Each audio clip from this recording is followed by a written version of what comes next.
नवरात्रि की बहुत बहुत शुभकामनाएं। और कुछ ही दिनों में देश रामनवमी का पर्व मनाएगा। रामनवमी की बहुत बहुत शुभकामनाएं। आपको भी। मेरा पहला सवाल होगा ये कि आपने कई भाषणों में कहा है कि 2024 आपका लक्ष्य नहीं है, 2047 है। तो 2047 तक क्या कुछ होने वाला है और क्या ये चुनाव महज एक फॉर्मेलिटी है? मैं समझता हूं कि 2047 को और 2024 दोनों को मिक्सअप नहीं करना चाहिए, दो अलग चीज़ें हैं। जब देश आज़ादी के 75 साल अमृत महोत्सव मना रहा था, उसी समय मैंने ये विषय सबके सामने रखना शुरू किया था, आज से 1-2 साल पहले।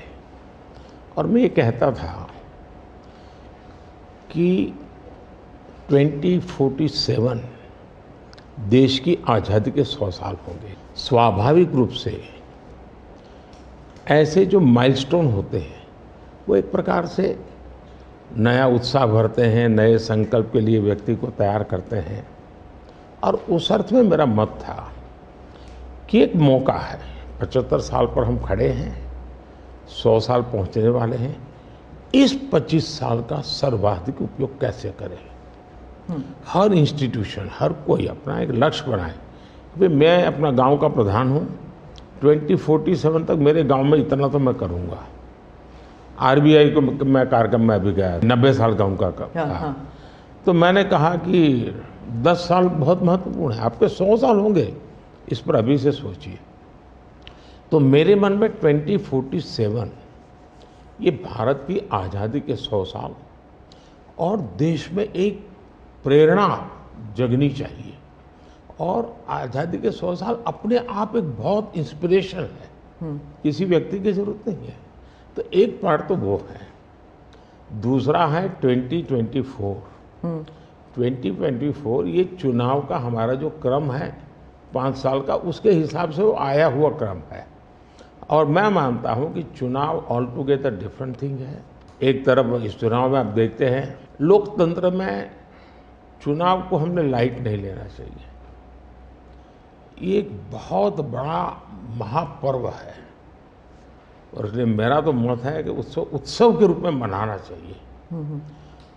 उससे जैसे स्पोर्ट्स, उसका जब फेस्टिवल होता है, स्पोर्ट्स के इवेंट होते हैं, वो स्पोर्ट्समैन स्पिरिट को पैदा करते हैं। प्रतिस्पर्धा भी।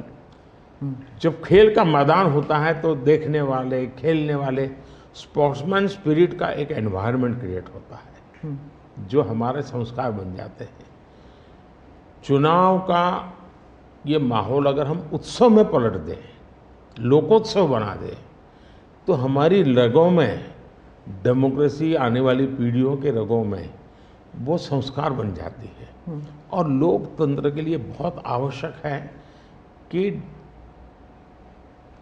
लोकतंत्र ये सिर्फ संविधान की सीमाओं में नहीं बंधना चाहिए, हमारी रगों में होना चाहिए, हमारे संस्कार में होना चाहिए।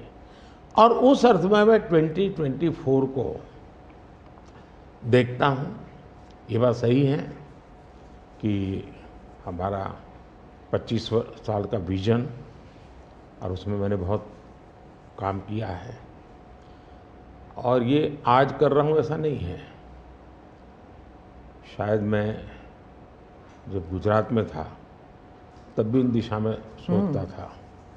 अब देखिए 2024 का चुनाव तो देश के सामने एक अवसर है कि एक कांग्रेस सरकार का मॉडल और एक बीजेपी सरकार का मॉडल, उनका 5-6 दशक का काम, मैं उनके लिए बहुत खुला मैदान छोड़ता हूँ। 5-6 दशक का काम और मेरा सिर्फ 10 साल का काम। कंपैरिजन कीजिए, किसी भी क्षेत्र में कंपैरिजन कीजिए, अगर कुछ कमियां होगी तो भी हमारी एफर्ट्स में कमी नहीं रही होगी। दूसरा, मुझे 10 साल में 2 साल तो कोविड की लड़ाई में जाना पड़ा और आफ्टर इफेक्ट भी बहुत था। फिर भी आज हम कंपैरेटिवली देश को स्पीड कहो, स्केल कहो, सर्वांगीण विकास की बात करें तो वो कहें, सर्वसमावेशक विकास की बात कहें तो वो देखें। हर पैरामीटर पे आपको कांग्रेस के मॉडल से एक ऐसा मॉडल नजर आ रहा है कि हाँ, इस रास्ते पर हम चलेंगे इतनी गति से, और गति और बढ़ानी है मुझे। अगले टर्म में गति भी बढ़ानी है और स्केल भी बढ़ाना है, तो वो तो मेरा लक्ष्य ही है। दूसरा, आप देखेंगे कि जब देश चलाने की देशवासी जिम्मेवारी देते हैं तो आपका सिंगल माइंडेड फोकस होना चाहिए। देश के लोग दुर्भाग्य से पहले की राजनीतिक कल्चर ने परिवार को कैसे मजबूत बनाना, परिवार की जड़ों को कोई उखाड़ न दे, उसी में शक्ति लगाते रहे। जबकि मैं देश मजबूत इसी एक लक्ष्य को लेकर के काम कर रहा हूँ। मेरी सरकार पूरी उस लक्ष्य को लेकर काम रही है। और जब देश मजबूत होता है तो हर कोई उसका बेनिफिशियरी संतोष अनुभव करता है। कहाँ यार, कुछ तो हो रहा है,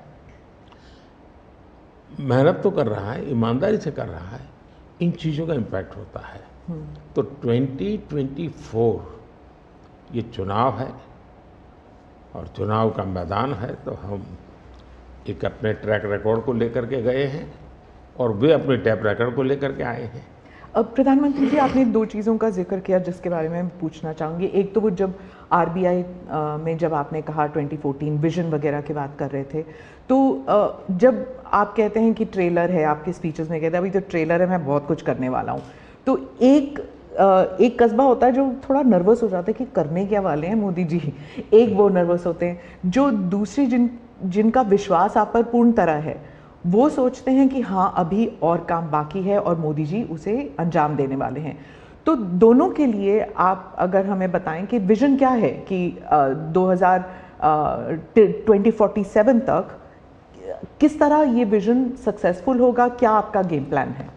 जब मैं कहता हूँ कि मेरे मन में बहुत बड़े बड़े प्लान है और उसके लिए बहुत बड़े बड़े फैसले हैं, किसी को डरने की ज़रूरत नहीं है।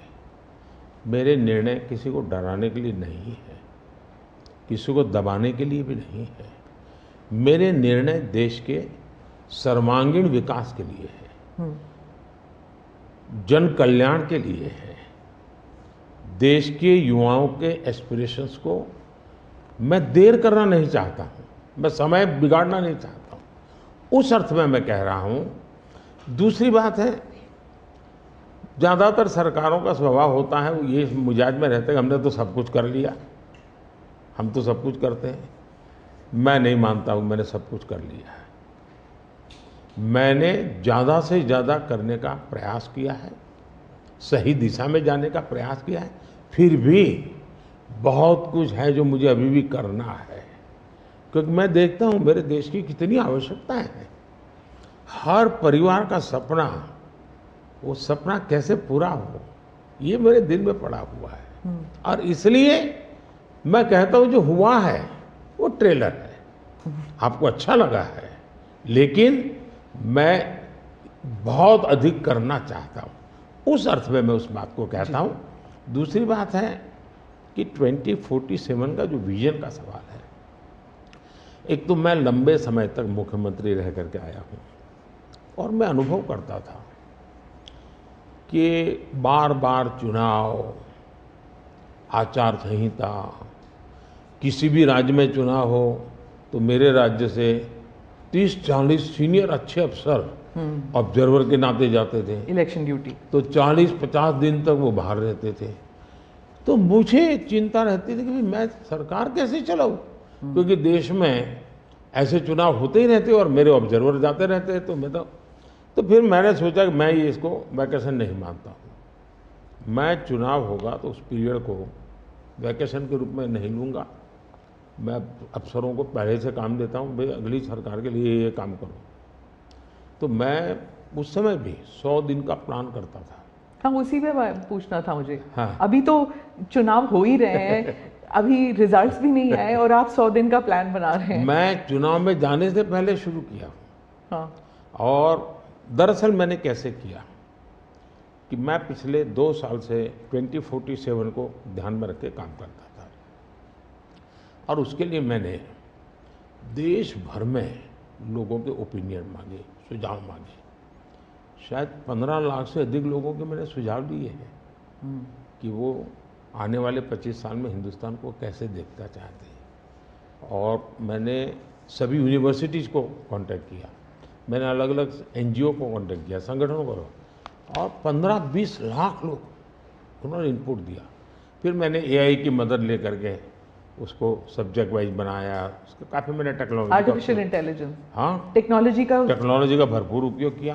ओके। मैंने हर विभाग में अफसरों की एक डेडिकेटेड टीम बनाई कि भाई इस पर काम कीजिए, कैसे हो सकता है अगले टर्म के लिए, 25 साल के लिए।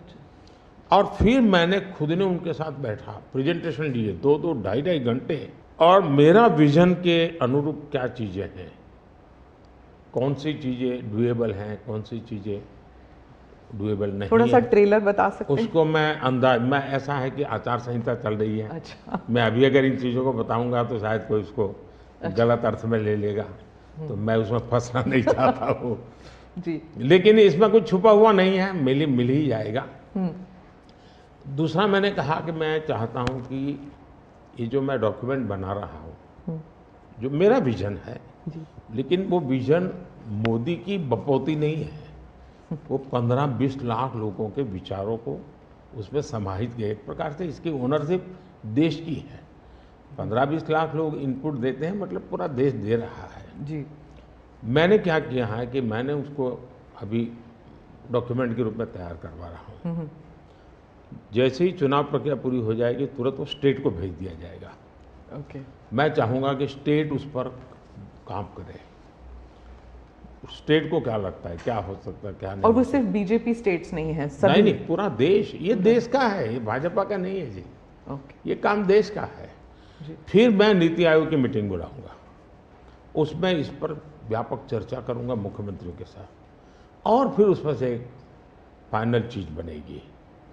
दूसरी तरफ मैंने अफसरों को कहा कि अभी जो हमारे सामने चित्र बना है, जो कुछ भी इनपुट आए उसका आधार, और मैंने अपने इनपुट दिए, उसमें से मुझे 3 हिस्सों में काम करना है।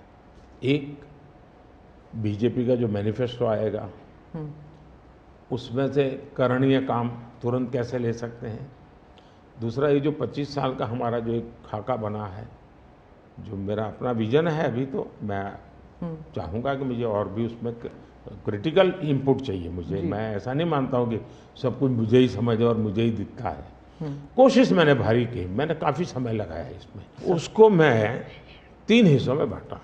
एक 25 साल, उसके लाइट में मेरे नेक्स्ट 5 ईयर, और उसके लाइट में मेरे फर्स्ट 100 डेज। तो इस प्रकार से मैंने पूरा डिजाइन बना अफसरों को काम पे लगा दिया है, क्योंकि मैं 1 मिनट भी गंवाना नहीं चाहता हूँ जी। अब आपको याद होगा 2019 में बहुत कम लोगों को ध्यान रहता है, उस समय भी मैंने 100 दिन का काम दे करके चुनाव के मैदान में गया था, और जब मैं वापस आया आर्टिकल 370 100 दिन में मैंने कर दिया। 3 तलाक से मेरी बहनों को मुक्ति दिला दी, पहले 100 दिन में किया। UAPA बिल सिक्योरिटी को लेकर के हमने 100 दिन में कर दिया। बैंकों का मर्जर बहुत बड़ा काम था, हमने 100 दिन में किया।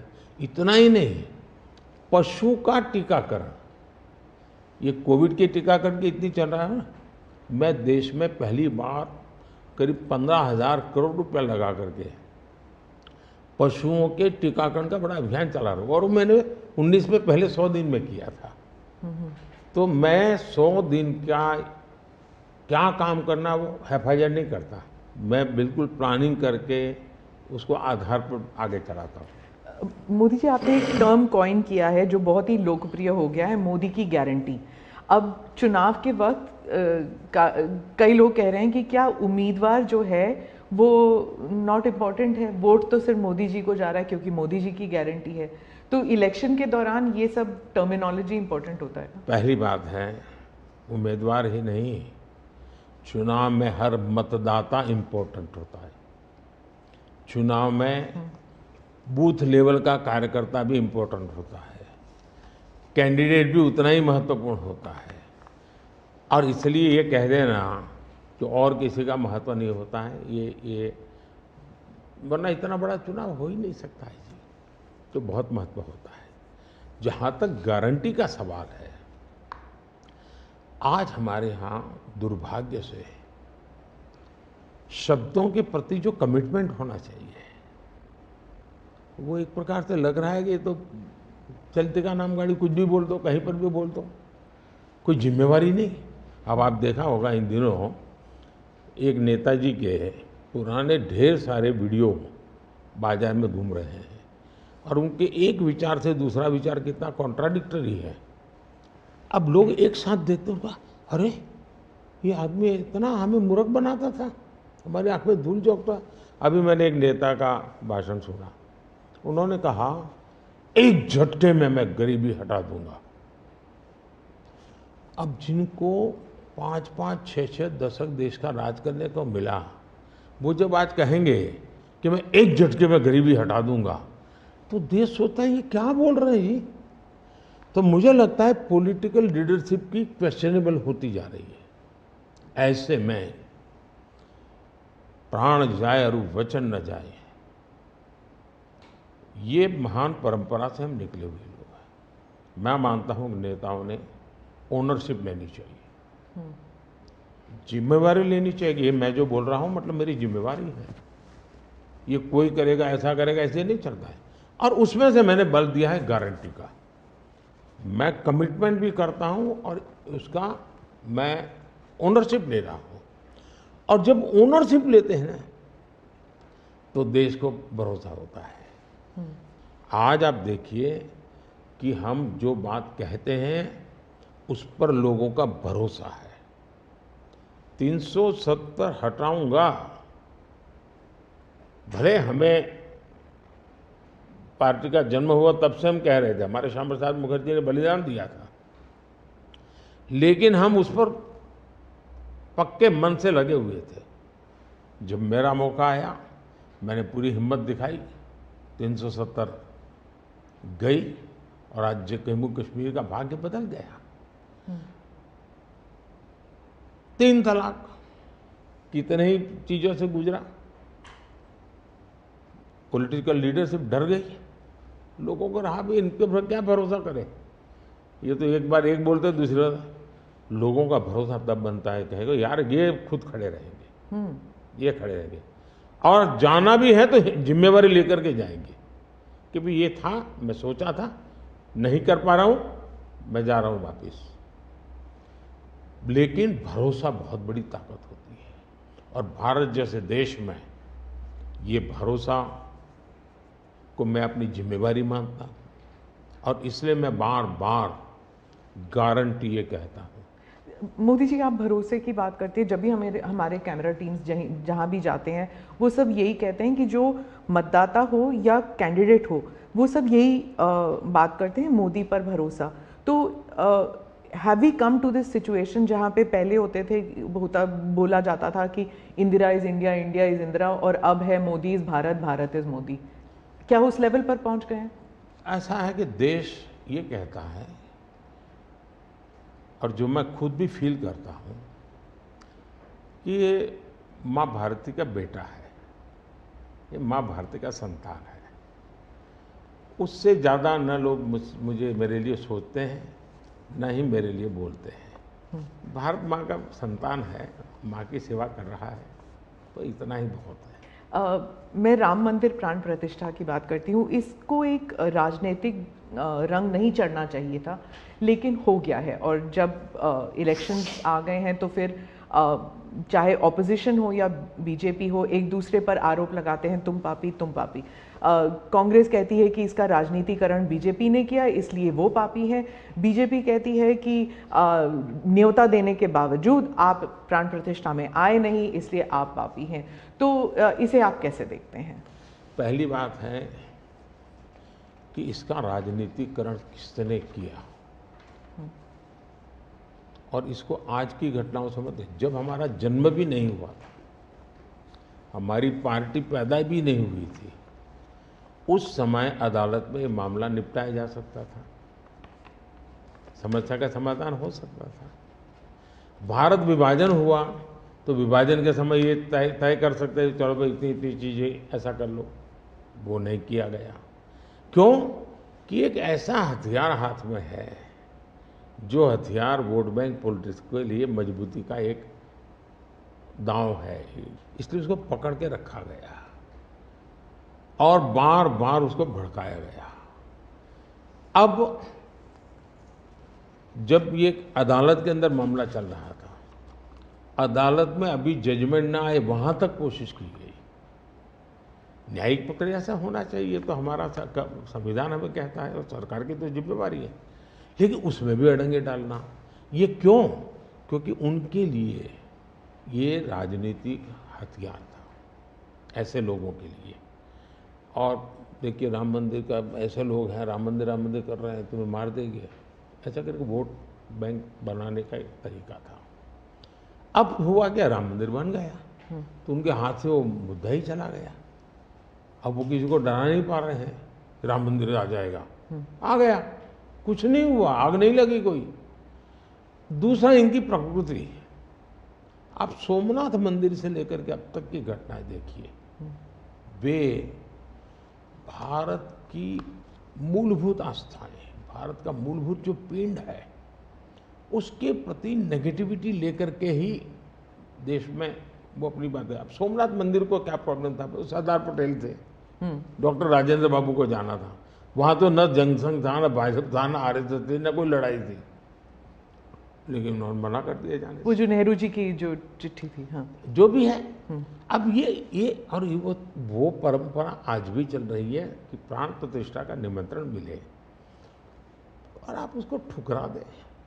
सचमुच में तो आपको गर्व होना चाहिए कि ये राम मंदिर निर्माण करने वाले जो भी लोग हैं, जिन्होंने संघर्ष भी किया है, वे आपके सारे पाप भूल करके, सारे आपके गुनाह भूल करके घर में आकर के आपको इनवाइट कर रहे हैं और नए से व्यवहार शुरू करना चाहते हैं। आप उसको भी उस पुराने मिजाज से ठुकरा दें, तब लगता है कि आपके लिए वोट बैंक एक बहुत बड़ी आपकी मजबूरी है, और उस वोट बैंक के चलते इस प्रकार की चीज़ें होती रहती। और ये किसी को नीचा दिखाना, किसी का अपमान करना, ये अपना अधिकार मांगते हैं। और मैं कभी कभी कहता हूँ, वे तो नामदार है, हम तो कामदार है। अब मैं नॉर्थ ईस्ट जाऊँ, वहाँ के लोग कोई कपड़े पहना दे, मैं पहनता हूँ, उसकी भी मजाक उड़ाना, यानी हर चीज़ की। मैं तमिलनाडु जाऊँ, लुंगी पहनूँ, तो उनको लगता है देखो ये कर रहा है, वो कर रहा है।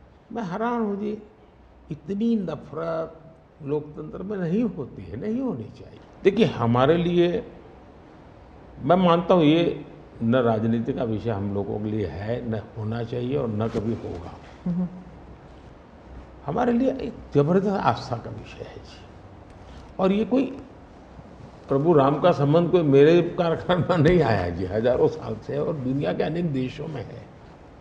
जब ये राम मंदिर का निमंत्रण देने के लिए ट्रस्ट के लोग मुझे आए, उन्होंने ठुकरा दिया। मैं सोचने लगा, इतना बड़ा मुझे दायित्व दिया जा रहा है, मैं अपने आप को योग्य क्या कैसे करूं, अपने आप को योग्य कैसे बनाऊं। तो मैंने कुछ लोगों की एडवाइस ली, कुछ संतों की, कुछ जानकार लोगों की, मेरी स्पिरिचुअल लाइफ से जुड़े हुए कुछ लोगों को मैंने पूछा कि भाई मैं इसको एक प्रधानमंत्री के रूप में इस कार्यक्रम को नहीं लेता हूँ, एक राम भक्त के रूप में करना चाहता हूँ, मुझे क्या करें। उसमें से मुझे सुझाव आया, तो सुझाव तो बहुत, लेकिन मैंने फिर कुछ अध्ययन भी किया और मैंने मनोमन तय किया कि मैं 11 दिन का अनुष्ठान करूँगा। और मैं ज़मीन पे सोता था, नारियल के पानी पर रहता था, और तय किया मैं प्रभु राम जहाँ जहाँ गए थे उसमें जहाँ भी मैं जा सकता हूँ जाने का प्रयास करूँगा। और वहाँ मैं अपना, जब मैं श्रीरंगम मंदिर में गया, दक्षिण भारत में, हाँ, दक्षिण भारत में, और कंब रामायण का मैंने पाठ किया वहाँ, तब मुझे वहाँ के लोगों ने बताया कि साहब 800 साल पहले जब कंब रामायण की रचना हुई तो पहला पाठ इसी जगह पे हुआ था, और मैं देख रहा सबके आंख में आंसू थे। ये जो मैंने अनुभूति की है साउथ में खास करके, यहाँ बैठे हुए लोगों को अंदाज नहीं आएगा जी कि क्या भक्ति है, क्या आस्था है और कितनी पवित्रता है उसमें। मेरा कार्यक्रम नोन नहीं था, मेरा काम भी ऐसा व्यक्तिगत था, लेकिन जो जन सामर्थ्य एक प्रकार से मुझे उनके भाव में अनुभव कर रहा था, तो मेरे लिए शायद मेरी स्पिरिचुअल जर्नी की एक बहुत बड़ा महत्वपूर्ण एक 11 दिन की घटना मैं देखता हूँ।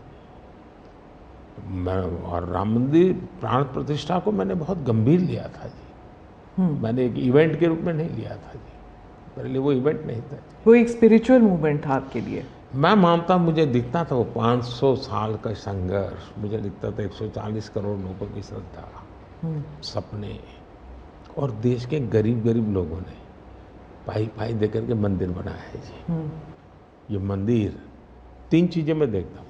एक, 500 साल का अविरत अखंड एक निष्ठ संघर्ष, लाखों लोगों का एक काम के लिए बलिदान। दूसरा, लंबी न्यायिक प्रक्रिया, इतने सालों की न्यायिक प्रक्रिया, और न्यायिक प्रक्रिया के हर तराजू से तूल करके निकला हुआ, कसौटी हुआ। दूसरा, टेक्नोलॉजी का उपयोग, ASI के द्वारा उसकी खुदाई, सबूत, ये एक बहुत बड़ा। और चौथा, हिंदुस्तान के कोटि कोटि लोगों ने 1-1, 2-2, 5-5 रुपया जो भी दे सकते हैं दे करके ये मंदिर बनाया है। ये मंदिर सरकारी खजाने से नहीं बना है। ये ऐसे पहलू हैं कि जो भारत के स्वाभिमान को, भारत के सामर्थ्य को, भारत के सपनों को, भारत के संकल्प को और भारत के आने वाली पीढ़ी को बहुत बड़ी प्रेरणा देने वाले हैं। हम दक्षिण भारत की बात करते हैं तो पहले मैं दक्षिण भारत के कुछ मुद्दों के बारे में उठाऊंगी। बीजेपी का एक ऐसा नेता तमिलनाडु में उभर के आया है जो इसके लिए मीडिया अटेंशन काफ़ी कुछ आ रहा है, वो है अन्नामलाई जी।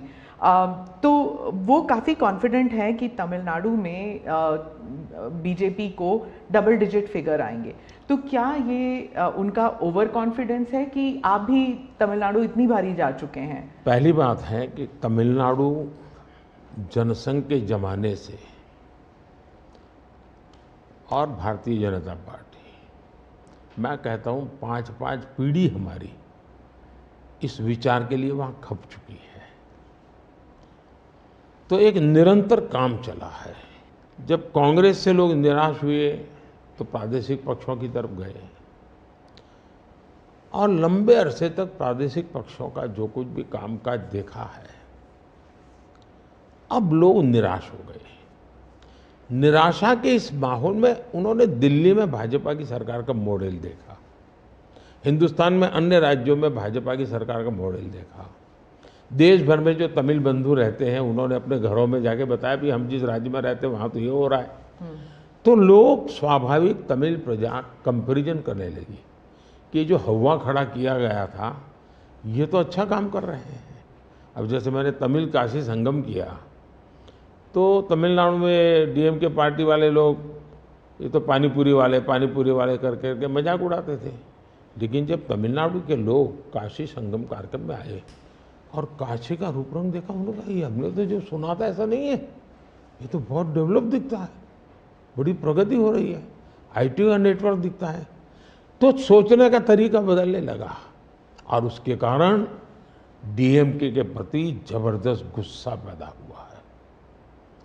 मैं कल्पना नहीं कर सकता इतना बड़ा गुस्सा पैदा हुआ है। वो गुस्सा पैदा डाइवर्ट हो रहा है बीजेपी की तरफ पॉजिटिव वे में। और अन्नामलाई एक बहुत ही अच्छे आर्टिकुलेट है, यंग है, बहुत ही अपनी IPS कैडर में बहुत बड़ी प्रतिष्ठित नौकरी छोड़ कर के आए हैं। दूसरा, लोग सोचते हैं कि यार इतना बड़ा होनहार कैरियर छोड़ के आया आदमी तो DMK में चला जाता उसकी तो जिंदगी बन जाती, कि वो बनाने नहीं गया, वो बीजेपी में आया। तो लोग आप यार ये बीजेपी में गया है मतलब कुछ मेटल है, कुछ अच्छे इरादे वाला इंसान लगता है, तो स्वाभाविक रूप से उसके आकर्षण का केंद्र बना है।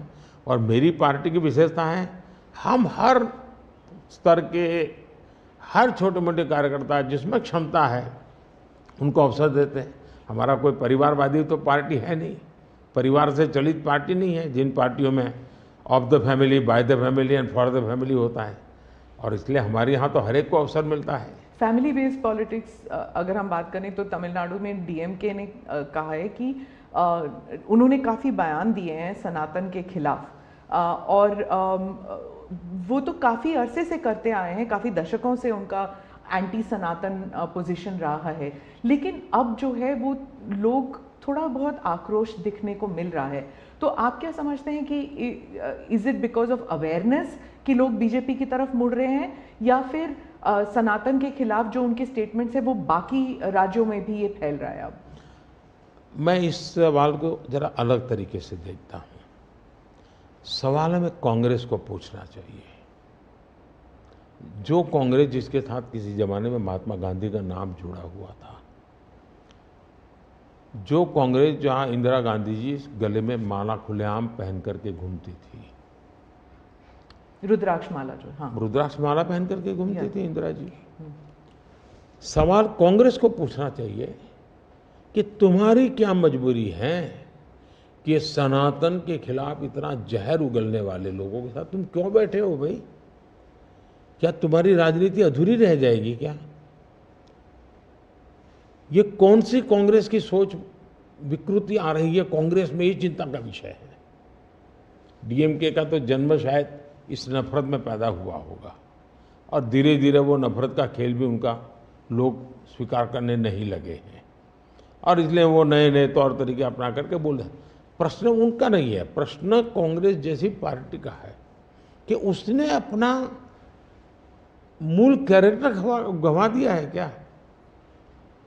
जब संविधान सभा में जो लोग बैठे थे तो ज़्यादातर गांधीयन लोग थे, ज़्यादातर कांग्रेस की विचारधारा से जुड़े हुए लोग थे, और पहला संविधान बना, उसके हर पेज पर जो पेंटिंग है रामायण, वो सनातन की ही परंपरा से जुड़े हुए हैं। तो आपका संविधान बना, उस संविधान में सनातन का गौरव का हिस्सा था, और आज सनातन को इतनी भयंकर गालियां देने की हिम्मत हो और आप उनके साथ चुनाव की राजनीति करें, उनके साथ मंच साझा करें, मजबूरी कांग्रेस की ये देश के लिए चिंता का विषय है। और जो तमिलनाडु के मुख्यमंत्री और कुछ और दक्षिण के मंत्री हैं, मुख्यमंत्री हैं, वो कहते हैं कि जो दक्षिण है वो अलग इकाई है, उत्तर अलग इकाई है, दक्षिण भारत और उत्तर भारत, और बीजेपी जो है वो दक्षिण भारत में सेंध नहीं कर सकती। राहुल गांधी ने तो संसद में भी कहा था कि आप अगर पूर्व से देखें, बंगाल से देखें, उड़ीसा, आंध्र प्रदेश, तेलंगाना, तमिलनाडु, केरल तक जाएं, पूरे उस एरिया में बीजेपी सेंध नहीं कर पाएगी। दो अलग इकाई है क्या दक्षिण भारत और उत्तर भारत? पहली बात है, भारत बहुरत्ना वसुंधरा है। भारत विविधताओं से भरा हुआ देश है। यहाँ रेगिस्तान भी हैं, यहाँ समुद्री तट भी हैं, यहाँ हिमालय भी हैं, और यहाँ सह्याद्री भी हैं, यहाँ गंगा के पट भी हैं और कावेरी के पट भी हैं। तो भारत को टुकड़ों में देखना ये भारत के प्रति नासमझी का परिणाम है। अगर यही भाव होता, अगर आप हिंदुस्तान में देखें प्रभु राम के नाम से जुड़े हुए गांव कितने सबसे ज़्यादा कहाँ हैं, तो तमिलनाडु में है। इतने सारे गांव के नाम हैं कि उसमें राम तो होगा ही होगा। अब इसको आप कैसे अलग कह सकते हैं? किसको गले उतारेंगे आप? लेकिन भारत की विविधता है। पंजाबी जैसा होगा वैसा नागालैंड का व्यक्ति नहीं होगा, गुजराती जैसा होगा वैसा कश्मीर का व्यक्ति नहीं होगा। तो विविधता ही तो हमारी शक्ति है। हमने विविधता को सेलिब्रेट करना चाहिए। हमें गुलदस्ता ऐसा है भारत का जिसमें हर एक का अपना फूल दिखाई दे, ये भाव होना चाहिए। कांग्रेस कहती है कि बीजेपी और खासकर मोदी जी इस विविधता को अप्रिशिएट नहीं करते, एक रंग में ढालना चाहते हैं, और अगर 400 सीट जो आप कह रहे हैं अगर वो आ जाता है तो संविधान रद्द हो जाएगा, एक ही भाषा, एक ही रहन सहन, एक ही तरीका होगा, और वो है जो मोदी जी कहेंगे। मैं समझ नहीं पाता हूँ कि जो व्यक्ति यूएन में जाकर के पहली बार दुनिया की सबसे पुरातन भाषा तमिल भाषा का गुणगान करता हो, किस आधार पर उस व्यक्ति को आप ऐसे आरोप लगा रहे हो? मेरा तो मत है, और मैं जब कपड़े अलग अलग राज्य के पहनता हूं तो उनको ये परेशानी हो रही है। मुसीबत उनकी है कि वो एक सांचे में देश को डालना चाहते हैं। हम तो विविधता की पूजा करते हैं, हम विविधता को सेलिब्रेट करते हैं। और मैं हमको क्या, हर एक को कहता हूं, जैसे हमने कहा कि भाई डॉक्टर बनना है, इंजीनियर बनना, मातृभाषा में क्यों नहीं बन सकता है? जब मैं मातृभाषा में डॉक्टर इंजीनियर बनने की बात करता हूँ, मतलब कि मैं मातृभाषा को सेलिब्रेट कर रहा हूँ, उसका महात्मा बढ़ा रहा हूँ। मुझे ये अभी एक गेमिंग वाले सब बच्चों के साथ बैठा था, तो उन्होंने से किसी ने पूछा कि हमारे लिए कोई संदेश, तो ऐसे मैंने कहा एक काम करो, अब जब भी आप हस्ताक्षर कहीं करेंगे, सिग्नेचर करेंगे, अपनी मातृभाषा में सिग्नेचर करो, इतना तो गर्व करो। अब मैं तो विविधता को लाने की कोशिश कर रहा हूँ। अब उनको आरोप लगाने हैं, क्या करेंगे? कुछ मुख्यमंत्री हैं वो कहते हैं कि उन्हें सेंटर से सहयोग नहीं मिलता। दक्षिण के भी कुछ मुख्यमंत्री हैं, आप भी मुख्यमंत्री रह चुके हैं, अब प्रधानमंत्री हैं पिछले 10 साल में। क्या कोऑपरेटिव फेडरलिज्म को लेकर आपके विचार बदल गए हैं जब आप मुख्यमंत्री थे और जब अभी आप प्रधानमंत्री हैं? दरअसल, और क्या उन्हें नहीं मिलता सहयोग? दुर्भाग्य हुआ है कि जो रीजनल एस्पिरेशंस होते हैं उसको सबसे ज़्यादा तवज्जो देनी चाहिए, ये मेरी पार्टी की फिलॉसफी है। अगर आप रीजनल एस्पिरेशंस जो हैं उसको नकार करके विकसित भारत का सपना पूरा नहीं कर सकते। दूसरा, मैं गुजरात में लंबे समय तक मुख्यमंत्री रह के आया हूँ, और मेरा सौभाग्य है कि देश में मैं पहला प्रधानमंत्री ऐसा हूँ कि जिसके पास राज्य के मुख्यमंत्री का इतना बड़ा अनुभव रहा है। तो एक मुख्यमंत्री के नाते केंद्र से क्या अपेक्षाएं होती हैं, केंद्र से क्या तकलीफें होती हैं, उसको मैंने भली भांति झेला है, समझा भी है।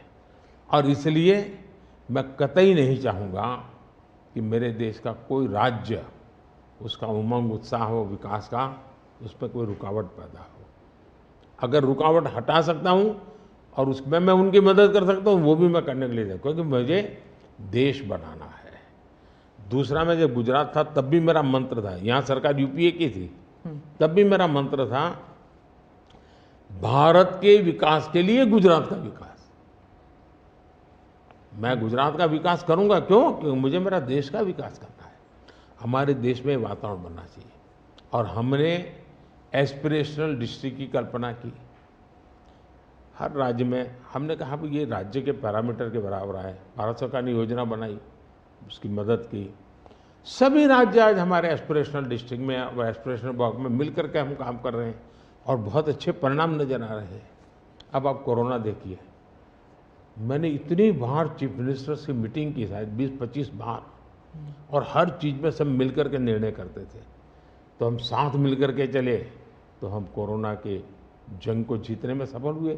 और मैं पब्लिकली कहता हूँ कि कोरोना की लड़ाई में भारत की सफलता का कारण, मैं सभी राज्यों का भी उतना ही योगदान है, मैं रिकॉग्नाइज करता हूँ।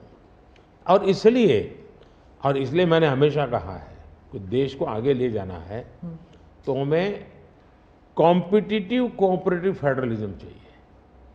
हमारे यहाँ स्पर्धा होनी चाहिए, तंदुरुस्त स्पर्धा होनी चाहिए विकास की, तब जाकर के। अब देखिए G20, मैं G20 दिल्ली में कर सकता था, मैंने ऐसा नहीं किया। हिंदुस्तान के हर राज्य में G20 समिट किया, क्योंकि हर राज्य में G20 को सबसे ज़्यादा अवसर मिले, लोगों को उस राज्य को देखने का अवसर मिले, राज्य को अपना एक्सपोजर के लिए ग्लोबल प्लेटफॉर्म मिल जाए। क्यों? क्योंकि मैं चाहता हूँ मेरा देश का हर कोना मेरे लिए देश ही है। मोदी जी, दो सवाल G20 को लेकर मैं पूछना चाहती थी आपसे। एक तो वो जो क्लासिक शॉट था ना, वो प्रेसिडेंट बाइडेन और प्रिंस सलमान जो हैंडशेक वाला जो शॉट, उसके बारे में एक। दूसरा, वेस्टर्न मीडिया में बहुत से आर्टिकल्स आते थे उस वक्त कि कोई कंसेंसस होगा नहीं, डिक्लेरेशन होगा नहीं, पर हो गया डिक्लेरेशन। तो ये दो, इन दोनों चीज़ों की बैक स्टोरी बताइए। एक तो आपने वो हैंडशेक कैसे करवाया, और दूसरा डिक्लेरेशन कैसे हुआ? एक ग्लोबल गुड जब उसके लिए काम करते हैं और अपने निजी कोई इफ्स एंड बट्स नहीं होते हैं, तो आप दुनिया को ऑन बोर्ड ले सकते हैं। और मेरी कोशिश ये थी कि मुझे बताइए भाई, आखिरकार ये G8 और G20 पैदा कैसे हुआ। जिन मुद्दों को लेकर के पैदा हुआ तो उस मुद्दों से हटना नहीं, और उसमें सब मेरे से कन्विंस हुए, सब लोग कन्विंस हुए। कुछ लोगों से मुझे व्यक्तिगत बातचीत करने की ज़रूरत थी, मैंने वो भी किया। कुछ शब्दों की किसी के आग्रह रहते थे, उनको मैंने समझाने का प्रयास किया। दूसरा, मेरा इरादा था कि मैं लास्ट सेशन में नहीं करूँगा, मैं इसको इतना जल्दी करूँगा कि लोग सरप्राइज कर जाएंगे। और इसलिए मैंने दूसरे ही दिन पहले ही सत्र में डिक्लेरेशन वाला काम पूरा कर दिया। तो जो नेगेटिव अनुमानों के आधार पर सारा G20 घसीटने की कोशिश होती थी, मैं इसको किसी भी हालत में चौंका देना चाहता था। तो दैट वाज माय स्ट्रेटेजी, और वो स्ट्रेटेजी सफल हुई। और मुझे खुशी है, जहाँ तक दुनिया के उन देशों को क्यों लाए साथ, कैसे लाए। देखिए, सिल्क रूट की चर्चा हम बहुत समय से सुनते आए हैं। सिल्क रूट किसने बनाया, कैसे बना, कोई हिस्ट्री अवेलेबल नहीं है। तो सिल्क रूट चल पड़ा और यानी इवॉल्व हुआ धीरे धीरे। हम लोगों ने ये जो IMEC की दिशा में हम गए हैं, ये बहुत बड़ा गेम चेंजर बनने वाला है, और आने वाले हजारों साल उसका इम्पैक्ट है। जैसा सिल्क रूट का इम्पैक्ट हजारों साल रहा, वैसा इसको इम्पैक्ट रहने वाला है। और उसमें मैं सबको विश्वास हुआ कि भाई हाँ, ये तरीका है। उसमें गल्फ कंट्रीज का भी पॉजिटिव और प्रोएक्टिव रोल था। भारत ने एक अच्छी भूमिका निभाने का भारत को अवसर मिला। US, यूरोप हमारे साथ थे, और सबको लगा कि एक कॉन्क्रीट पॉजिटिव आउटकम निकलेगा, तो हम उसको लेकर के मिलते थे। तो उसमें स्वाभाविक था कि सऊदी किंग और प्रेसिडेंट बाइडेन और दोनों के साथ मेरी अच्छी मित्रता है, तो मैं किसी का भी हाथ भी पकड़ सकता हूँ, किसी की बात भी कर सकता हूँ। पर्सनालिटी पॉलिटिक्स भी आता है ना, क्योंकि देखिए आप कि अगर हम विदेश नीति की बात करें तो खाड़ी के साथ जो हमारे रिश्ते बेहतर हुए हैं, उसके लिए बहुत से लोग कहते हैं कि it is because of your personal intervention. आपको सम्मान भी दिया गया था वहाँ पर। तो चाहे ईस्ट एशिया हो या वेस्ट एशिया हो, इसमें पर्सनालिटी पॉलिटिक्स कहाँ तक इम्पोर्टेंट है कि आप उनके जो राष्ट्रपति हैं या प्रधानमंत्री हैं, उनके साथ आपका वाइबिंग होता है, आप उनके साथ बातचीत करते हैं और वो फिल्टर डाउन होता है। फिर कहाँ तक इसमें पर्सनालिटी पॉलिटिक्स भी है? मैं समझता हूँ कि इसके अलग अलग व्यू हो सकते हैं और सब सही हो सकते हैं। एक मत स्ट्रॉन्ग है कि पर्सनालिटी कल्ट या पर्सनल रिलेशन, ये बहुत ज़्यादा इन चीज़ों में नहीं डाले थे। एक मत है, स्ट्रॉन्ग मत है।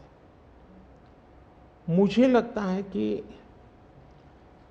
हमारी डिप्लोमेसी अगर प्रोटोकॉल में फंसी रहेगी तो हम परफॉर्म नहीं कर पाएंगे। डिप्लोमेसी की ताकत भी इनफॉर्मल में भी है, प्रोटोकॉल में ही ऐसा नहीं है। प्रोटोकॉल में ज़्यादा पोजीशनिंग होता है, पहले कौन आएगा, पहले कौन हाथ मिलाएगा वगैरह, उसी में समझ जाता है। तो मैंने शुरू से देखा कि भाई, जैसे मेरी शपथ हुआ था, बड़ा इंटरेस्टिंग है। मैंने तय किया कि मैं सार्क देशों को 2014 की शपथ में। हाँ 2000 पहली बार में पहली बार। सार्क देशों को बनाने का मेरे मन में विचार आया।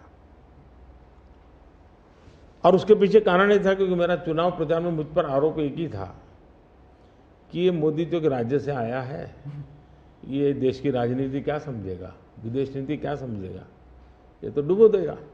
ये चुनाव प्रचार का मेरा खिलाफ के जो मुद्दे थे उसमें एक बड़ा महत्वपूर्ण मुद्दा था। सब लोग मेरी मजाक उड़ाते थे।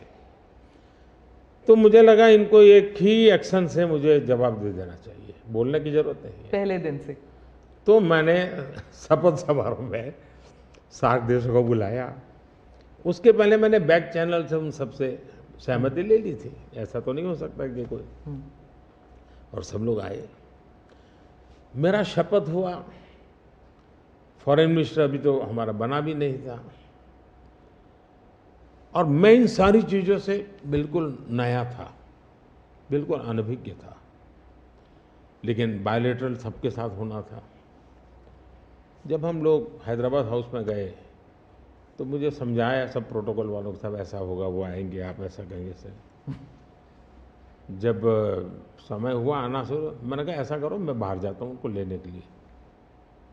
तो सारी सिस्टम हिल गई थी, यार अपने प्रधानमंत्री गेट पर जाएंगे। सारी मेरी एमईए की प्रोटोकॉल की जो दुनिया थी ना, उसके लिए वो पहला ही दिन बड़ा गजब होता, और मेरे लिए वो एक एक्शन सारे मेरे दरवाजे खोल दिए थे। और इसलिए मैं प्रोटोकॉल में बंधने के बजाय परफॉर्मेंस पर फोकस करके डिप्लोमेसी के लेवल को शिफ्ट करने का प्रयास किया, और उसमें मुझे सफलता मिली है। President Obama, president Biden, president Trump, इन तीनों के साथ आपने काम किया हुआ है, और इंडिया यूएस रिलेशंस एक अपवर्ड ट्रैजेक्टरी पे हैं।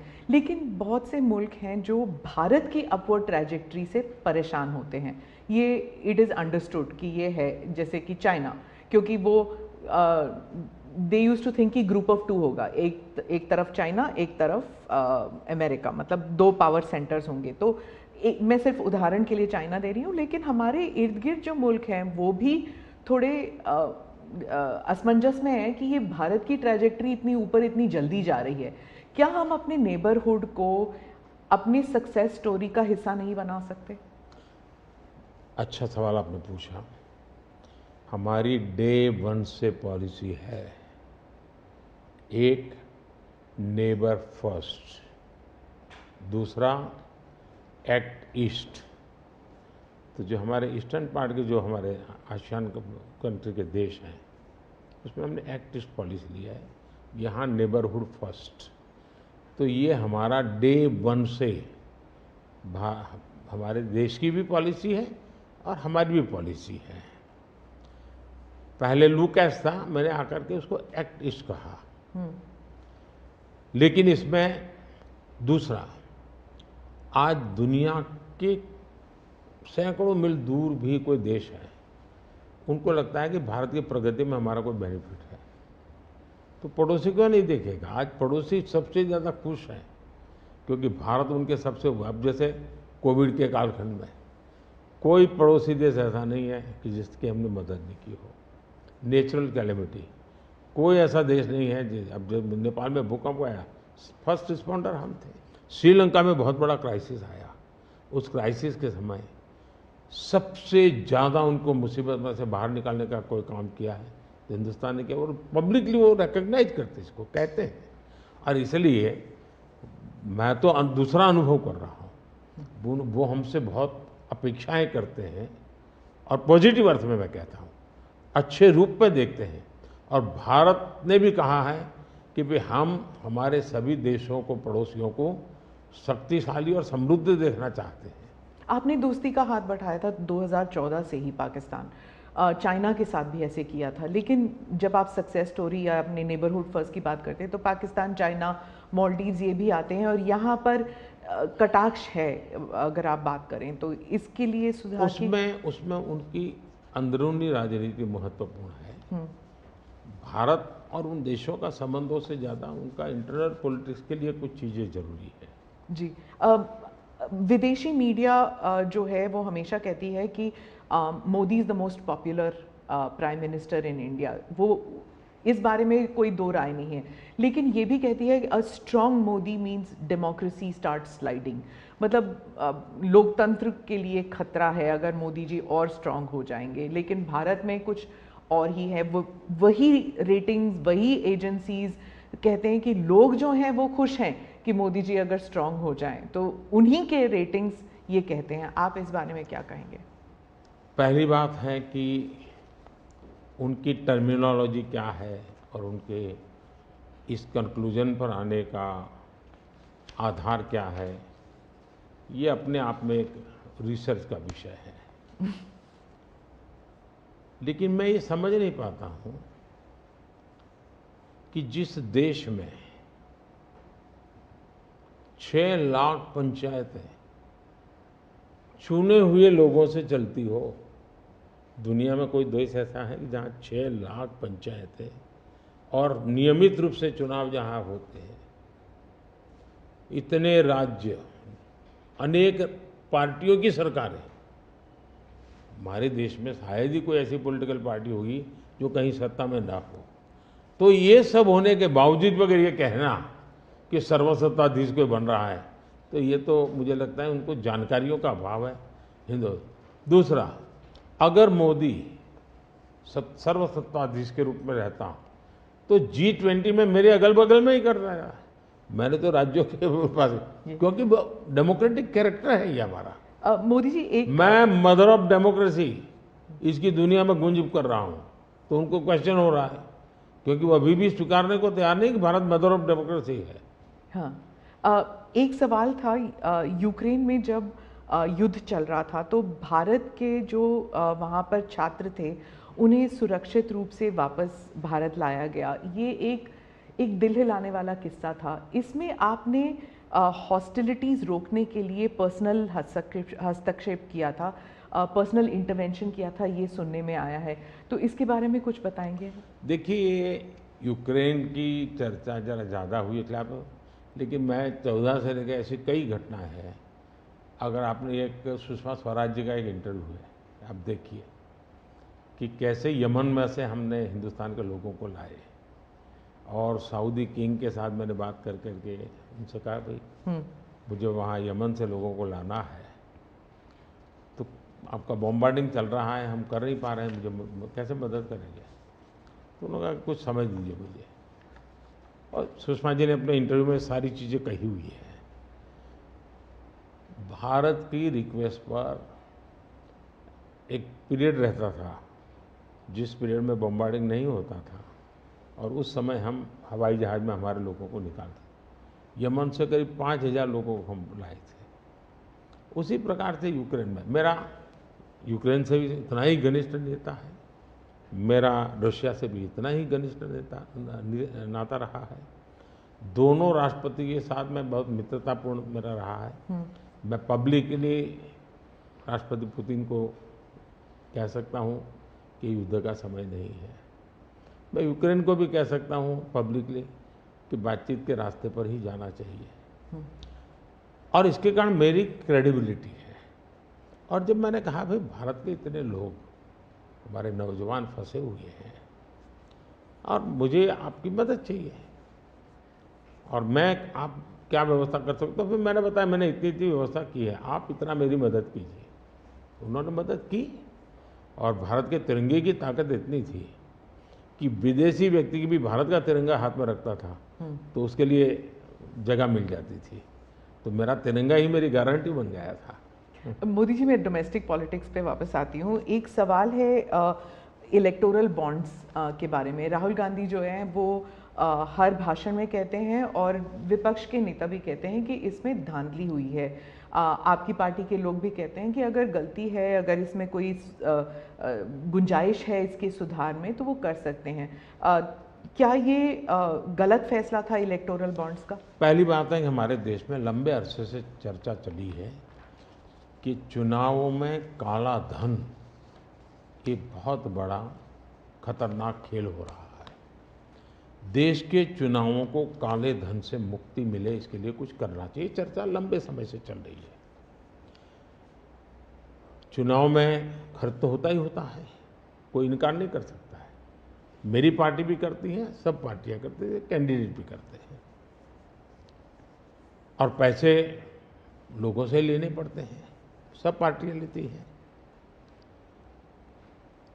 मैं चाहता था कि हम कुछ कोशिश करें कि इस काले धन से हमारे चुनाव को कैसे मुक्ति मिले, ट्रांसपेरेंसी कैसे आए। एक प्रामाणिक पवित्र विचार मेरे मन में था, रास्ते खोज रहे थे, एक छोटा सा रास्ता मिला, वही पूर्ण है। वैसे हमने उस समय भी क्लेम नहीं किया था, पार्लियामेंट में डिबेट में सबने उसको सराहा भी था। आज जो लोग उलट पुलट बोल रहे हैं उन्होंने सराहा था, पार्लियामेंट डिबेट देख लीजिए। हमने कैसे कैसे काम किया, जैसे 1000 और 2000 के नोट खत्म कर दिए। चुनाव में वही बड़े बड़ी मात्रा में ट्रैवलिंग करते हैं, क्यों कि ये काला धन खत्म हो। हमने, सुप्रीम कोर्ट ने कहा था कि 20,000 रुपये तक पॉलिटिकल पार्टियां कैश ले सकती हैं।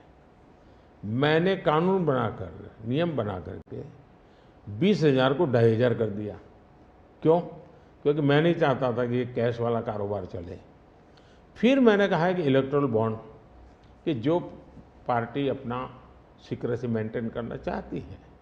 होता था क्या, जैसे हम पहले बीजेपी में चेक से पैसा लेंगे तय किया, तो सब व्यापारी लोग हमें आकर के कहें साहब हम चेक से दे ही नहीं सकते। हमने कहा क्यों नहीं दे सकते? बोले हम चेक से देंगे तो हमें लिखना पड़ेगा, हम लिखेंगे तो जो सरकार है वो देखेगी कि ये विपक्ष को इतना पैसा दिया, तो हमें तो वो परेशान करेंगे। तो बोले हम तो पैसे देने के लिए तैयार है लेकिन चेक से नहीं देंगे। तो मुझे याद है हमारे 90 के दशक में जो चुनाव में हमको बड़ी दिक्कत आई थी, पैसे नहीं थे हमारे पास, और हम नियम लगा के बैठे थे कि हम चेक से लेंगे। देने वाले देने को तैयार थे, चेक से देने की उनकी हिम्मत नहीं थी। तो ये सारी चीज़ों का मुझे पता था। तो मैंने कहा भाई, तो हमने कहा भाई ऐसा है, अब देखिए इलेक्टोरल बॉन्ड न होते तो किस व्यवस्था में ताकत है वो ढूंढ के निकालते कि पैसा कहाँ से आया और कहाँ गया। ये तो इलेक्टोरल बॉन्ड की सक्सेस स्टोरी है कि इलेक्टोरल बॉन्ड थे तो आपको ट्रेल मिल रहा है मनी का, कि किस कंपनी ने दिया, कैसे दिया, कहाँ दिया। अब उसमें अच्छा हुआ बुरा हुआ वो विवाद का विषय हो सकता है, इसकी चर्चा हो। मुझे जो चिंता है वो, मैं ये कभी नहीं कहता हूँ निर्णय में कोई कमी नहीं होती है, निर्णय तो चर्चा कर सीखते हैं, सुधारते हैं, इसमें भी सुधार के लिए बहुत संभावना है। लेकिन आज हम पूरी तरह काले धन की तरफ देश को धकेल दिया है, और इसलिए मैं कहता हूँ सब लोग पछताएंगे, जब बाद में ईमानदारी से सोचेंगे सब लोग पछताएंगे। अब देखिए इलेक्टोरल बॉन्ड का भी विशेषता थी, कैसा झूठ चल रहा है। कुल देश में 3,000 कंपनियों ने इलेक्टोरल बॉन्ड दिए हैं। उसमें 3,000 में 26 कंपनियां ऐसी हैं जिन पर कार्रवाई हुई है। ये कहते हैं ना ईडी वीडी टिकना फला, 3,000 डोनर है उसमें सिर्फ 26, और उनमें से 16 कंपनियां ऐसी थी छापा जब लगा उस समय बॉन्ड खरीदा। कोई जोड़ सकता है इसको, अगर बॉन्ड खरीदा, लोग ये जोड़ रहे हैं, उसकी विशेषता ये है कि ये जो 16 कंपनियों ने बॉन्ड खरीदा उसमें से 37 पैसा अमाउंट बीजेपी को डोनेशन में मिली। 63% बीजेपी के विरोधी पार्टियों को मिली, अगर पूरे जोड़े जाएं तो। हाँ, मैं ये 16 कंपनी जिसका ईडी सीबीआई कोई न कोई उस समय एक्शन भी हुआ और बॉन्ड भी निकला, 37% अमाउंट बीजेपी ने, 63 ऑपोजिशन को।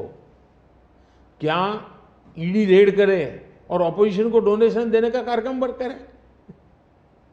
क्या बीजेपी ऐसा करेगी? इसका मतलब कि 63% पैसा विपक्ष के पास जाए और आप आरोप हम पर लगाएं, लेकिन उनको गोलमोल बोलना है और भाग जाना है। हम ट्रांसपेरेंसी की बात करते हैं तो विपक्ष कहता है कि ईडी, सीबीआई, आईटी, सारे के सारे इदारे जो हैं, इलेक्शन कमीशन को भी जोड़ते हैं वो, कि सारे इदारों पर बीजेपी हावी है और लेवल प्लेइंग फील्ड है ही नहीं। मतलब they already making the ground कि इलेक्शन जो है वो फेयर नहीं हो सकता। इसमें एक भी कानून मेरी सरकार ने नहीं बनाया, चाहे ईडी हो, सीबीआई हो, चाहे इलेक्शन कमीशन। ऊपर से हमने तो इलेक्शन कमीशन में सुधार किए हैं। आज इलेक्शन कमीशन बनता है तो ऑपोजिशन भी उसमें होता है। पहले तो प्रधानमंत्री एक फाइल पे साइन करके इलेक्शन कमीशन बना देता था, और जो उनके परिवार के साथ निकट जुड़े थे ऐसे ऐसे लोग इलेक्शन कमिश्नर बने थे। ऐसे लोग इलेक्शन कमिश्नर बने थे जो वहाँ से निकलने के बाद राज्यसभा के मेंबर बने, उनकी सरकार के मिनिस्टर बने। ऐसे इलेक्शन कमिश्नर बने थे जो कांग्रेस के बाद में कैंडिडेट बने। और इसलिए हम उस लेवल पे प्ले नहीं कर सकते, तो हमारा लेवल प्ले फील्ड हो ही नहीं सकता, हम ऐसे बन ही नहीं सकते। हम अच्छे रास्ते पर जाना चाहते हैं, हम उस रास्ते पर जाना नहीं चाहते। दूसरी बात है, आखिर ईडी सीबीआई कैसे बनी? ईडी वगैरह का आप देखेंगे या इलेक्शन कमीशन का अपने एक कहावत है, नाच न जाने आंगन टेढ़ा। और इसलिए कभी ईवीएम का बहाना निकालेंगे, कभी मूलतः पराजय के लिए वो कुछ रीजनिंग अभी से सेट करने में लगे हैं ताकि पराजय उनके खाते में न चढ़ जाए। वो कह रहे हैं लड़े कैसे आप? या तो ऑपोजिशन लीडर्स को जेल में डाल रहे हैं, या फिर अगर वो आपकी पार्टी में आ गए तो सारे पाप धुल गए। कितने ऑपोजिशन लीडर जेल में हैं? कोई मुझे बताए। और क्या यही ऑपोजिशन लीडर उनके सरकार चलाते थे? या जेल का डर है? हाँ, डर तो पाप का होता है जी, ईमानदार को क्या डर होता है? मेरे यहाँ भी तो उन्होंने मेरे होम मिनिस्टर सबको जेल में डाल दिया था। दूसरा, ईडी की बात करते हैं। आप गुजरात के बारे में कह रहे हैं जब आप मुख्यमंत्री? हाँ, मैं मुख्यमंत्री था। अच्छा, जो ईडी की बात करते हैं, ईडी ने जितने केसेस किए ना, उसमें से सिर्फ, देश को समझना, सिर्फ 3% ही पॉलिटिकल लोग इन्वॉल्व है जिन पर एक केस हुए हैं। 97% जिनका राजनीति से कोई लेना देना नहीं, ऐसे लोगों को हुआ है जो कोई ड्रग माफिया है, कुछ अफसर हैं जो करप्शन करते हैं, कुछ अफसर हैं जो बेनामी संपत्ति बना के बैठे हुए हैं। 97% केस उन पर हुए हैं, जेलों में वो लोग गए हैं। अच्छा, मजा देखिए, ईडी एक स्वतंत्र संस्था को काम कर देना चाहिए, नहीं करने देना चाहिए? बनाई क्यों भाई? 2014 से पहले ये संपत्ति अटैच करने का ईडी को अधिकार है। 2014 से पहले उन्होंने सिर्फ 5,000 करोड़ रुपए की संपत्ति अटैच की। कौन रोकता था ईडी को भाई? और किसके लाभ में कहता? मेरे कालखंड में गलत काम करने वालों की 1 लाख करोड़ रुपए की संपत्ति अटैच हुई है। क्या ये देश की जनता का पैसा नहीं है? दूसरा आंकड़ा तो आप और हैरान हो जाओगे। 2014 पहले इसी ईडी ने देश में से 34 लाख रुपए, 34 लाख रुपया कैश जब्त किया था। मतलब कि स्कूल बैग में आ जाए इतना पैसा, स्कूल बैग में आ जाए। पिछले 10 साल में हमने 2,200 करोड़ रुपया कैश जब्त किया है, 2,200 करोड़ रुपया कैश जब्त किया है। कहाँ 34 लाख, कहाँ 2,200 करोड़? 34 लाख रुपया एक बैग में आ जाता है, 2,200 करोड़ रुपया सीप करना है तो वो हाथी का छोटा सा ट्रक आता है ना, 70 ट्रक लगेंगे तब जाकर इतना रुपया हमने ईडी ने हमारे यहाँ हमारे कालखंड में। इसका मतलब ये है कि ईडी सही काम कर रही है। कैश पकड़ा है भाई, लोग पकड़े नहीं, कैश भी पकड़ा है। और मेरा ये कमिटमेंट है जी, मैं ये कन्विंस हूं कि भ्रष्टाचार ने देश को तबाह करके रखा है। हमें देश में से भ्रष्टाचार के खिलाफ लड़ाई लड़नी चाहिए, पूरी ताकत से लड़नी चाहिए। और ये मेरा व्यक्तिगत रूप से मेरा ये कन्विक्शन बना हुआ है। एक सवाल आर्थिक इशू पर है कि जब इलॉन मस्क भारत आने वाले हैं और वो जब आपसे अमेरिका में मिले थे तो उन्होंने कहा था वो आपके प्रशंसक हैं, is a fan of yours. क्या हम भारत में टेस्ला कार, स्टारलिंक ये सब देखेंगे? और इससे जुड़ा एक सवाल था कि क्या जब ऐसे कंपनीज भारत में आएंगे तो क्या नौकरियां बढ़ेंगी? क्योंकि बहुत से लोग चाहते हैं कि, और थोड़ा भय भी है कि जब ये इंटरनेशनल कंपनीज भारत आएंगी तो क्या भारत में नौकरियां होंगी, नहीं होंगी? इन दोनों पर पूछना चाहती हूँ मैं। देखिए, पहली बात है, एलन मस्क मोदी के प्रशंसक है, वो अपनी जगह पे है। मूलतः वो भारत के प्रशंसक है और मैं अभी उनको मिला ऐसा नहीं। मैं 2015 में उनकी फैक्ट्री देखने गया था, वो कहीं बाहर थे, तो स्पेशली अपने सारे कार्यक्रम कैंसिल करके वो वापस आए।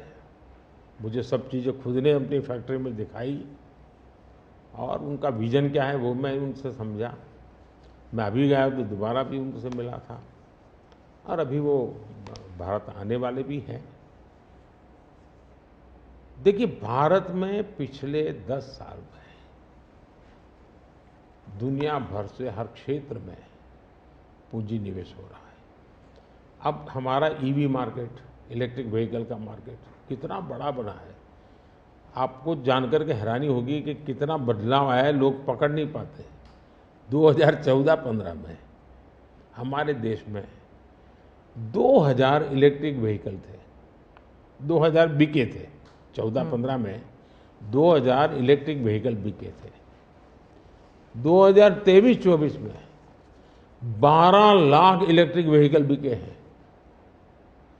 कहा 2000 और कहा 12 लाख। इसका मतलब इतना बड़ा चार्जिंग स्टेशन का नेटवर्क बना है, पर्यावरण को बहुत बड़ी मदद मिली है। यानी एक प्रकार से, और उसको लेकर के हमने आपको एक पॉलिसी का रूप दिया है। हमने दुनिया को कहा कि भाई भारत बहुत तेज़ी से ईवी पे जा रहा है, मैन्युफैक्चरिंग करना चाहते वो आना चाहे आइए। इतना ही नहीं, मैं चाहता हूँ हिंदुस्तान में निवेश आना चाहिए, क्योंकि भारत में वो चीज़ें जिसमें भले पैसा किसी का भी लगा हो, पसीना मेरे देश का लगना चाहिए, उसके अंदर सुगंध मेरे देश की मिट्टी की आनी चाहिए, ताकि मेरे देश के नौजवानों को रोजगार मिले। और मैं उसके लिए, आप देखिए, गूगल उसका बड़ा काम यहाँ कर रहा है, सैमसंग यहाँ पर आया, एप्पल बहुत बड़ी मात्रा में यहाँ पर आया। हमारे यहाँ बड़ोदरा के अंदर एयरक्राफ्ट मैन्युफैक्चरिंग के लिए काम शुरू हुआ, सेमीकंडक्टर के लिए अभी तो ताइवान के एक लीडर का बड़ा अच्छा बयान भी आया। यानी हम हर क्षेत्र में चाहते हैं कि लोग टेक्नोलॉजी ट्रांसफ़र करें, हम चाहते हैं कि लोग पूंजी निवेश करें, हम चाहते हैं कि हमारे देश के नौजवानों को रोजगार मिले। जी। मैं ये अब मुझे मंजूर नहीं है कि मेरा देश के गेहूं बाहर जाए और ब्रेड में बाहर से लूँ। मैं ऐसा नहीं चलाऊँगा। जो भी करूँगा मेरे देश में करूँगा, मेरे देश के नौजवानों के लिए करूँगा, और मैं इसके लिए नीतियाँ भी बनाता हूँ, हिम्मत के साथ बनाता हूँ, और लोग आ भी रहे हैं, भरोसा कर रहे हैं। प्रधानमंत्री जी, अंत में 2 सवाल पूछना चाहूँगी। एक तो फर्स्ट टाइम वोटर्स, पहले बार जो मतदान करने वाले हैं, उनके लिए आपका क्या संदेश है? और दूसरा, जो ईमानदार मध्यम वर्गीय करदाता है, honest middle class tax payer, millions are there, तो उनके लिए वो क्या उम्मीद कर सकते हैं मोदी 3.0? देखिए, मैं जो विकसित भारत की बात करता हूँ, उसके साथ साइमल्टेनियस किसका भविष्य जुड़ा हुआ है? जो आज 20 साल का, 22 साल का है, वो 2047 में है, उसकी पूर्ण जिंदगी का एक कालखंड है एक प्रकार से, तब वो 40, 45, 50 का होगा। मतलब ये भारत के विकसित भारत बनने की प्रक्रिया और उसकी जिंदगी की प्रक्रिया दोनों साथ है, गोल्डन अपॉर्चुनिटी है उसके साथ। ये सबसे ज़्यादा बेनिफिशियरी आज का जो फर्स्ट टाइम वोटर है, वो 2047 का सबसे बड़ा बेनिफिशियरी बनने वाला है। ये बात मैं उसको समझा रहा हूँ कि भाई मैं तेरा भविष्य बना रहा हूँ, तुम मेरे साथ जुड़ जाओ, और मैं क्या मानता हूँ कि वो जुड़ेगा। दूसरा, फर्स्ट टाइम वोटर जो है वो परंपरागत चीज़ों से बाहर आना चाहता है। अब आप देखिए विपक्ष का घोषणा पत्र पूरी तरह इकोनॉमी को फेल करने वाला घोषणा पत्र है। एक प्रकार से विपक्ष का घोषणा पत्र देश के जो फर्स्ट टाइम वोटर हैं या पिछले जिनकी उम्र 25 से कम है उनके भविष्य को रौंदने वाला उनका मैनिफेस्टो के इकोनॉमिक प्रोग्राम है। वो तो खटाखट खटाखट खटाखट पैसे देने वाला। मैं उनको क्या करना है, लेकिन पूरा अगर एनालिसिस करोगे तो सबसे बड़ा नुकसान ये जो देश के 25 साल की उम्र से कम उम्र वाले लोग हैं उनके भविष्य को रौंदने वाला एक उनका इकोनॉमिक प्रोग्राम है जी, बर्बाद हो जाएगा। मुझे उनकी ज़िंदगी बनानी है। मैं देश में इनोवेशन को बल देना चाहता हूँ। देखिए देश में जो पैटेंट इन दिनों रजिस्ट्री हुई, हिस्टोरिकल रिकॉर्ड है पैटेंट के। तो यंग जनरेशन को लगता है हाँ हमारी ज़िंदगी बढ़ रही है। आज डेटा मेरे देश का इतना सस्ता है, मैं जानता हूँ मेरे देश को आर्थिक रूप से नुकसान हो रहा है, लेकिन सस्ता डेटा का परिणाम है कि मैं देश में डिजिटल रिवॉल्यूशन लाने में मेरे नौजवानों को मैंने ताकत दी है।